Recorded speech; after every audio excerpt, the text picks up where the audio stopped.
So all of that is happening, and people will ask well, what are you doing there? Like, what is that going to do? And what I would share is just a value that um, when there's a renewal of God's people, this leads to a revival of the land. Mm, So let me say this again: a renewal of God's people leads to a revival in the mm, land. yeah. And that's, what we're training people to do is to see into the heart struggle, Mhm, and that together we'll seek renewal, yeah. and that will Yeah. transform communities. Well, isn't that the passion of Christianity in general? Seeking renewal and to be able to connect it with the true sense that there's this change in the renewing of the spirit. We can't leave out there's a renewing of your mind, there's a renewing of emotions, and like this total person that can be suddenly regenerated in such a way that only Christ can do. In the moment of regeneration there in our heart level, and then to be a part of that in clinical psychology and all the works that we're doing, and to be able to structure that, it's just like I just see so many threads that link together and tie together, and put that in God's hand. And then when we get a sense of that and we follow it through the work in Liberia, through the work in the States, like suddenly, like it's like, oh my goodness, I can see God's hand in this world in a Yeah, really genuine way. And what better place to be? yeah, and we're uh, prepared to do that anywhere, but that's the opportunity we're going to get in Liberia, yeah. and that there's a lot of a lot of hurting people Yeah. there, and so we were talking about. Uh, One of the things I talked about a lot in Liberia was this country song. Oh, yeah, yeah, the country music. And David's heard a lot about this because I actually preached on it in a couple of churches. But there's Yeah. this old country rock song called "Angel from Montgomery," Mhm, and the song talks about this person who is older and they're looking back on their lives, mhm.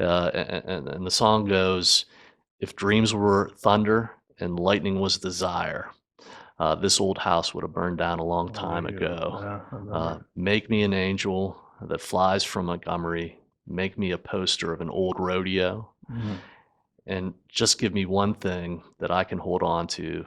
To believe in this living is just a hard way to go." mhm. And so we talked about this country song, and we told them about American country Yeah, songs, yeah, yeah. that has this formula of, it has to say something about your mom, a train station, a truck, Yeah, yeah. being in jail and Losing being your drunk, dog. losing your dog. So it can be very depressing, but we love country music because it talks about things of the heart. Mhm. And so this song is talking about, if what was in my heart could get out, it would burn the place down Yeah, like lightning and thunder, yeah. but it never got out. Mhm, mm, And I wish I could be an angel that flies away. right.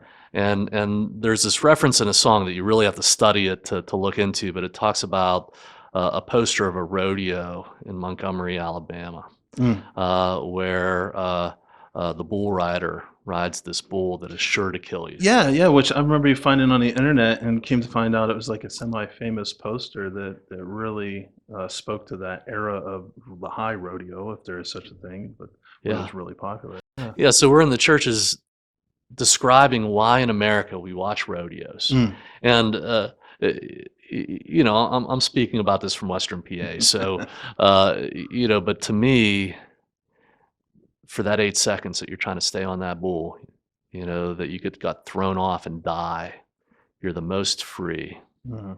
And people watch that and imagine being that free, and that, that powerful, Mm. Yeah, up on a bull yeah, and getting it right.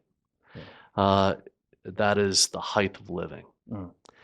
And that's the kind of freedom that we have here, Yeah, and boy, that you know? connection I recognized was universal because they really understood that. They understood the passion for change, the passion to move towards something, that sense of freedom that they really like true freedom. They obviously they have a free society there in Yeah. many ways, but to be free at the heart level.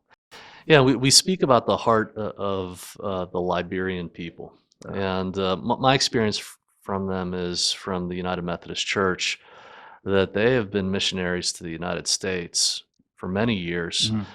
even as we're being missionaries to Africa. Mm. And so I tell them this true story of being in Portland, Oregon. I think it was 2016, and the African delegation, they in full view of these real official church people, Mm. who are very liberal and very corrupt. Mm. They danced an African dance that was designed and meant to keep away demons. Mm. And they said in full view that the American church wants to take the baby Jesus and Mm. destroy him, just like Herod wanted to destroy the baby Wow. Jesus when he was born, Wow. Yeah. uh, and uh, and that Jesus and the Holy Family fled to Egypt, Right. Oh, yeah. which is Africa. Right. Yeah, yeah. And he says, you want the baby Jesus, you cannot have him. We Mm. will take him again until it's Yeah. time for him to return. Wow. And the hair on the back of your neck stood up. Mm. In, Mm. in what they were speaking from the heart, that they would protect the faith Yeah. and glorify God that way. Mm. And the people, the corrupt people back sneered at them. Mm. They didn't care. Yeah. And it was such like a spiritual, heartfelt moment where you Mm. could clearly see what was right, Mm. and that they were the only people who would do it. Mm. And that day they led, Yeah. and I tell the people, and so I told the church, that day you were like angels. Mm. So we talked about this song and the heart in that way. Yeah. I love the people of Liberia. Yeah, boy, You know, yeah, I mean, that's the sense that I get too, like that passion and the strength of their faith to say, like, no, there are things or standards we're gonna uphold in the faith. We're not gonna stand for these liberal things that are destroying the church. And they recognize, even though, they're somewhat disconnected, of course, being across the ocean, but they recognize that there's a standard there that they're going to uphold, that they want to uphold, and the folks that were involved with in that sense that they have to like acknowledge and move with the Spirit, the Holy Spirit, and recognizing that there's like this both and sense in following the Spirit, doing things that are right and true, and that it's not just theological, it's not just doing, but they're really struggling towards actually living out their Christianity and pushing into that. yeah, And, they're like, I could think even as we talk that, like they're leading us in some way of like faith and yeah. strength of commitment towards, Christly principles.